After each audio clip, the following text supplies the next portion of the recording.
আসসালামু আলাইকুম গাইস, দেখুন মামুন ভাই হেলাল ভাই কাঁঠাল খাচ্ছে, নতুন বছরের নতুন কাঁঠাল। আর আপনারা যদি কেউ খেতে চান তাহলে বগুড়ায় রানীঘাট চলে আসেন।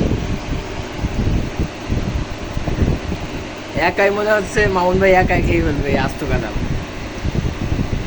হেলাল ভাই কেমন লাগছে কাঁঠাল? ভালো। দর্শকদের মধ্যে কিছু বলেন আপনি।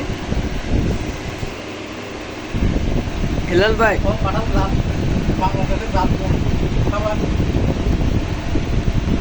ও হ্যাঁ, আর একটা কথা বলতে ভুলে গেছি। কাঁঠাল হচ্ছে আমাদের প্রিয় খাদ্য, বাংলাদেশের একটি জাতীয় ফল, তার নাম হচ্ছে কাঁঠাল। এবং রসালো কাঁঠাল, অনেক রসালো এটা। অনেকে বলে জাপুরা। সবাই সুস্থ থাকবেন, ভালো থাকবেন।